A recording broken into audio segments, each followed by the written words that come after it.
आप सभी को नमस्कार। प्यारे बच्चों, आप सभी का कक्षा 7वीं में स्वागत है। आज हम सभी मिलकर कक्षा 7वीं की पुस्तक से हम पंछी उन्मुक्त गगन के पढ़ने जा रहे हैं, जिसके कवि हैं शिव मंगल सिंह सुमन। कविता को पढ़ने से पहले हम इसके उद्देश्यों के बारे में जानेंगे। उद्देश्यों को 2 भागों में बांटा गया है, सामान्य उद्देश्य, विशिष्ट उद्देश्य। सबसे पहले हम सामान्य उद्देश्य पर चर्चा करेंगे। पहला उद्देश्य है विद्यार्थियों में मातृभाषा के प्रति रुचि जागृत करना। विद्यार्थी अपनी मातृभाषा में सक्षम हो पाएंगे कविता को पढ़ने में। दूसरा उद्देश्य है विद्यार्थियों को कविता की सामान्य जानकारी करवाना। पंछी उन्मुक्त गगन के कविता की सामान्य जानकारी उसे पढ़कर हम प्राप्त कर सकेंगे। विद्यार्थियों में काव्यात्मक अभिव्यक्ति की योग्यता का विकास करना। विद्यार्थियों में वाचन, लेखन व गायन कौशल का विकास करना। ये थे हमारे सामान्य उद्देश्य। अब है विशिष्ट उद्देश्य। पहला, विद्यार्थी पक्षियों की स्वतंत्र जीवनचर्या के विषय में जानेंगे। वो जान पाएंगे कि कैसे पक्षी सुबह भोर में उठकर गाना गाते हैं, अपना अन्न इकट्ठा करने जाते हैं, स्वतंत्र रूप से पानी पीते हैं। दूसरा उद्देश्य है विद्यार्थी पाठ की व्याख्या करने में सक्षम हो सकेंगे। विद्यार्थी पाठ से संबंधित शब्दार्थों को जान सकेंगे, उसके भाव को ग्रहण कर सकेंगे, उससे मिलने वाली शिक्षा को जान पाएंगे। पाठ को आरंभ करने से पहले हम पक्षियों पर आधारित इस वीडियो का आनंद लेंगे।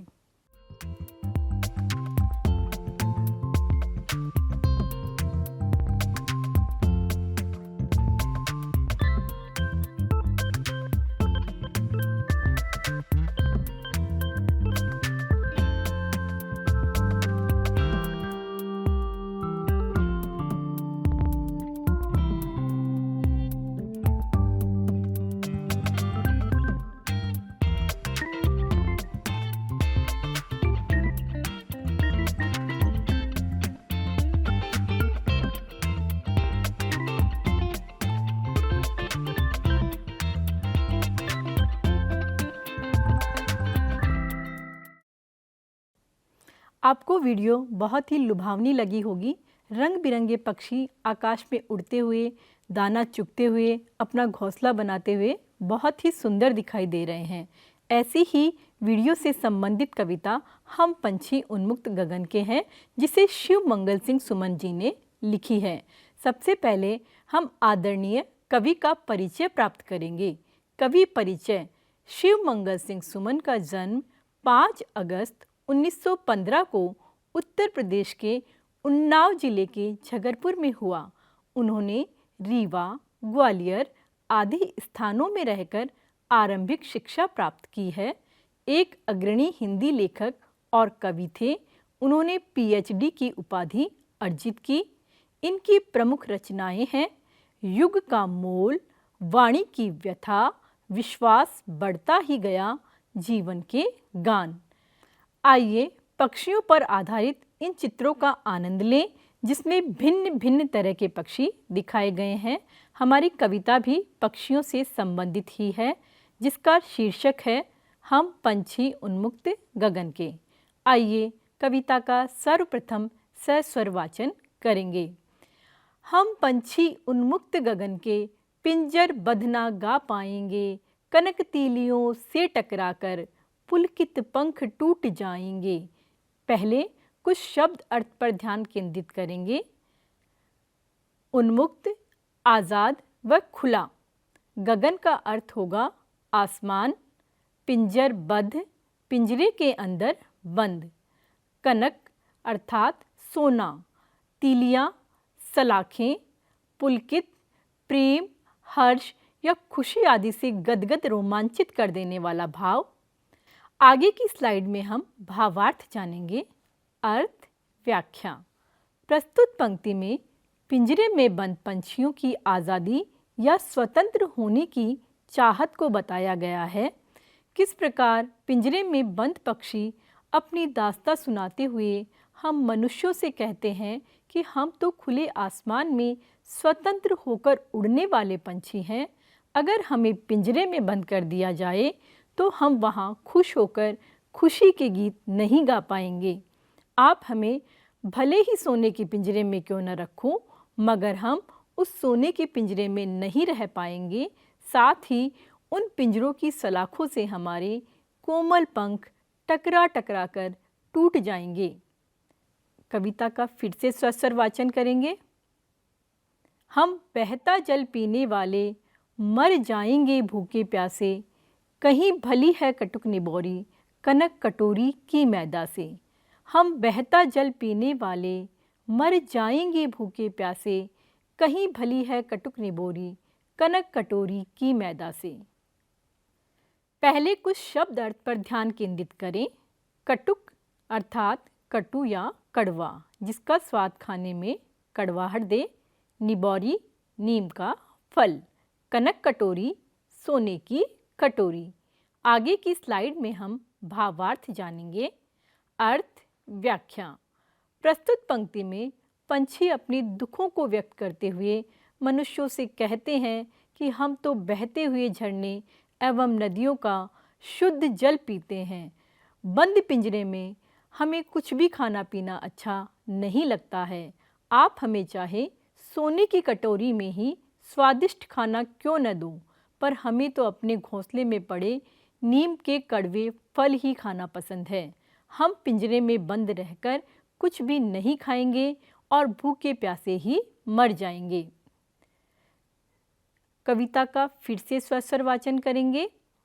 स्वर्ण श्रृंखला के बंधन में अपनी गति उड़ान सब भूले, बस सपनों में देख रहे हैं तरु की फुनगी पर के झूले।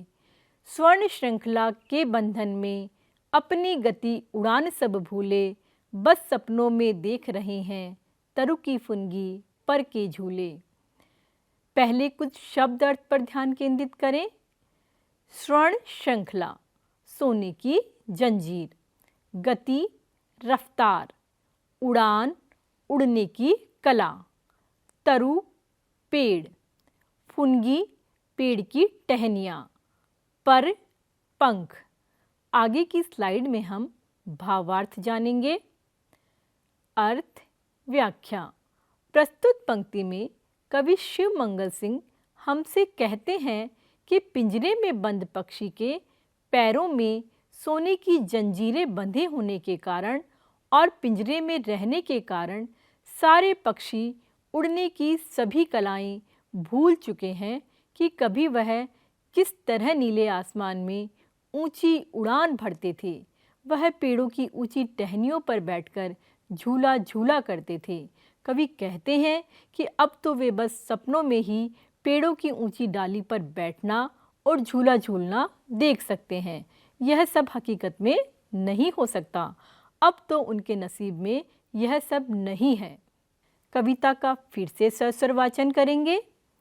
ऐसे थे अरमान की उड़ते नील गगन की सीमा पाने, लाल किरण सी चोंच खोल चुगते तारक अनार के दाने। ऐसे थे अरमान की उड़ते नील गगन की सीमा पाने, लाल किरण सी चोंच खोल चुगते तारक अनार के दाने। पहले कुछ शब्द अर्थ पर ध्यान केंद्रित करेंगे।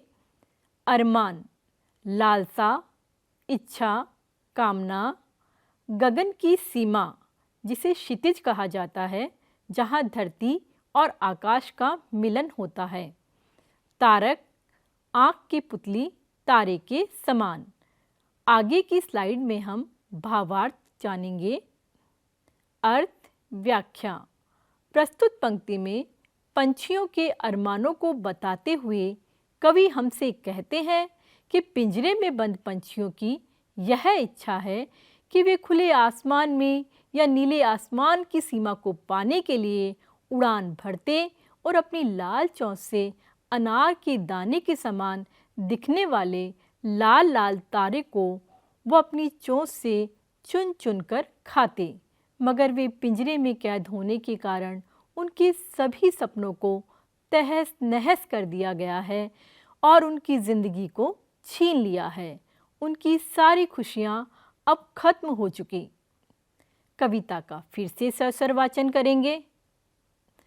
होती सीमाहीन क्षितिज से इन पंखों की होड़ा होड़ी, या तो क्षितिज मिलन बन जाता या तंती सांसों की डोरी।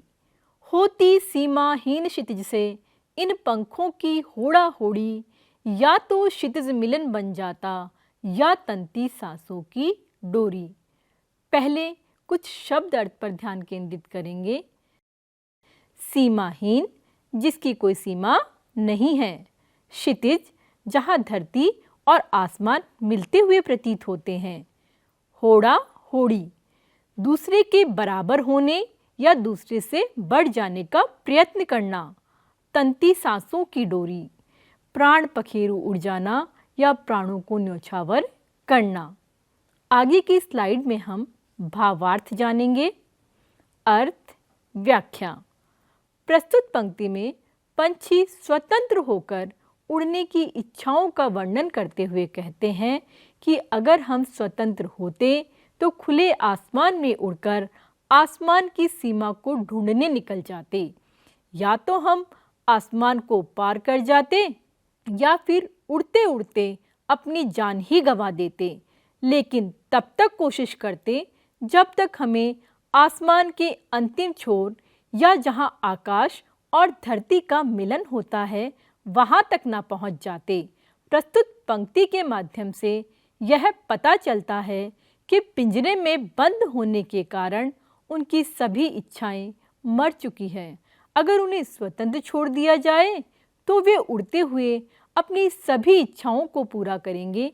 इससे यह बात भी पता चलती है कि मनुष्य हो या प्राणी, हर किसी को आज़ादी का जीना पसंद है।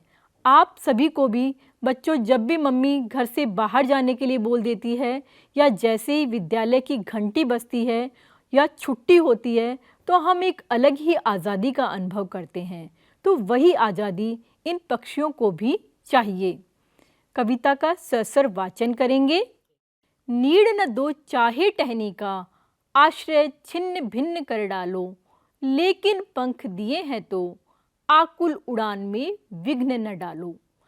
नीड़ न दो चाहे टहनी का, आश्रय छिन्न भिन्न कर डालो, लेकिन पंख दिए हैं तो आकुल उड़ान में विघ्न न डालो। पहले कुछ शब्द अर्थ पर ध्यान केंद्रित करेंगे। नीड़ अर्थात घोंसला, आश्रय रहने का स्थान, छिन्न भिन्न नष्ट कर देना, आकुल बेचैन परेशान, विघ्न रुकावट या बाधा। आगे की स्लाइड में हम भावार्थ जानेंगे। अर्थ, व्याख्या। प्रस्तुत पंक्ति में पंछी हमसे प्रार्थना करते हुए तथा स्वतंत्रता की भीख मांगते हुए कहते हैं कि आप चाहे हमें किसी भी पेड़ की डाली पर अपना घोंसला बनाने मत दो और बने हुए घोंसले को भी छिन्न भिन्न कर डालो अर्थात नष्ट कर दो, लेकिन ईश्वर ने हमें उड़ने के लिए पंख दिए हैं तो हमें स्वतंत्र होकर उड़ने के लिए छोड़ दो। हमारे उड़ने में किसी प्रकार की बाधा मत डालो। प्रस्तुत पंक्ति में पंछियों के दुख दर्द स्पष्ट रूप से दिखाई पड़ते हैं और वह मजबूर होकर हम मनुष्यों से प्रार्थना करते हैं कि हमें पिंजरे में बंद मत करो, बल्कि हमें खुले आसमान में उड़ने के लिए छोड़ दो। हर किसी को अपनी आज़ादी प्रिय होती है, उसी प्रकार से पंछियों को भी हमें आज़ाद छोड़ना चाहिए, ना कि पिंजरे में बंद करके रखना चाहिए। अर्थात मनुष्यों से पक्षी यही निवेदन करते हैं कि उन्हें कितना भी अच्छा वो ध्यान रखें, लेकिन आज़ाद रहकर, आज़ाद छोड़कर वो उनके लिए पानी छत पर रख सकते हैं, छत पर दाना डाल सकते हैं, लेकिन पिंजरे में रखकर ना तो वो उनसे दाना खाना चाहते हैं, ना ही वो पानी पीना चाहते हैं। अर्थात पक्षियों को अपनी आज़ादी सर्वप्रिय होती है, इसके लिए वो किसी प्रकार का समझौता नहीं करना चाहते हैं।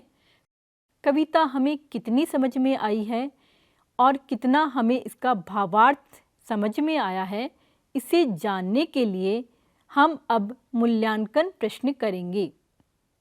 पहला, पक्षी सोने के पिंजरे में क्यों नहीं रहना चाहते?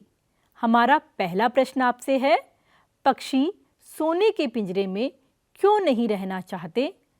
उत्तर, पक्षी स्वतंत्र होकर खुले आसमान में उड़ने वाले प्राणी हैं।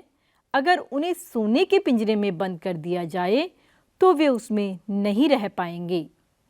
हमारा दूसरा प्रश्न है, पक्षी क्या सपने देख रहे हैं? उत्तर, पक्षी सपने देख रहे हैं कि किस प्रकार बादलों में उड़ा करते थे, पेड़ों की ऊंची टहनियों पर बैठा करते थे, पर अब तो उन्हें यह सब नसीब ही नहीं है। वे सब बस सपने में ही इनका अनुभव कर सकते हैं। हमारा तीसरा प्रश्न है, पक्षियों के क्या अरमान थे? उत्तर, पक्षियों के अरमान थे कि वे उड़कर आसमान की सभी सीमाओं को पार कर जाए और अपनी लाल चोंच से अनार के दाने जैसे दिखने वाले तारों को चुगकर खा जाएं।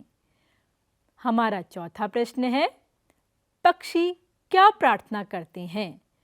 पक्षी प्रार्थना करते हुए मनुष्यों से कहते हैं कि आप हमसे हमारा घोंसला छीन लो, हमें आश्रय देने वाली टहनियाँ छीन लो, हमारे घर भी नष्ट कर दो, लेकिन जब भगवान ने हमें पंख दिए हैं तो हमारे उड़ने में किसी प्रकार से बाधा मत डालो और हमें स्वतंत्र होकर उड़ने की आज़ादी दो। हमने मूल्यांकन प्रश्नों से सीखा। अब हम पाठ की सीख जानते हैं कि शिव मंगल सिंह सुमन हमें क्या समझाना, क्या सिखाना चाहते हैं इस कविता के माध्यम से। पाठ की सीख, हम पंछी उन्मुक्त गगन के कविता के कवि शिव मंगल सिंह सुमन जी ने इस पूरी कविता में स्वतंत्रता के महत्व को समझाया है, जिसमें पक्षियों के बंदी जीवन की पीड़ा की अनुभूति कराकर उन्हें पकड़कर बंदी न बनाने के लिए हम मनुष्यों को प्रेरित किया है। तो बच्चों, हम सभी प्रेरित होंगे कि किसी भी प्रकार का कोई पक्षी अगर कहीं पिंजरे में बंद है तो उसे आज़ाद कराने का प्रयत्न करेंगे। हमारे घर में भी अगर किसी ने पक्षी पाला हुआ है तो हम अपने बड़ों को उसके लिए प्रेरित करेंगे कि पक्षियों को इस प्रकार से पिंजरे में बंद नहीं रखना चाहिए। अब बारी है गृह कार्य की। गृह कार्य के लिए यहाँ 4 प्रश्न दिए गए हैं। प्रश्न पहला है, पक्षी को मैदा से भरी सोने की कटोरी से कड़वी निबोरी क्यों अच्छी लगती है? हमारा दूसरा प्रश्न, कवि ने इस कविता के माध्यम से हमें क्या संदेश देना चाहा है? हमारा तीसरा प्रश्न, यह कविता हमें किस बात के लिए प्रेरित करती है? हमारा चौथा प्रश्न है, पक्षी मनुष्यों से क्या चाहते हैं? प्यारे विद्यार्थियों, आशा करती हूँ आपको यह पाठ समझ आया होगा और इसमें छुपी सीख आपको अवश्य ही याद रखनी है। यह सीख है कि जहाँ भी हम पक्षियों को कैद में देखें या किसी प्रकार से भी बंदी जीवन बिताते देखें तो हम अपने बड़ों को प्रेरित करेंगे कि हमें पक्षियों को कैद में नहीं रखना चाहिए। पक्षी कैद में रहकर किसी भी प्रकार से सुखी नहीं रह सकते। ईश्वर ने उन्हें पंख उड़ने के लिए दिए हैं, उन्हें अपनी आकुल उड़ान भरने दो बिना किसी बाधा और रुकावट के। तो हम इस पाठ से जो हमने सीखा है उसे हम अपने जीवन में भी अपनाएंगे और जैसे ही हमें इस प्रकार का अवसर मिलता है कि पक्षी पिंजरे में बंद है तो उसे छुड़वाने की चेष्टा करेंगे। आशा करती हूँ पाठ की सीख आपको अवश्य समझ आई होगी और आप इसे अपने जीवन में अपनाने का प्रयत्न करेंगे। इसी के साथ मैं आपसे विदा चाहती हूँ। धन्यवाद।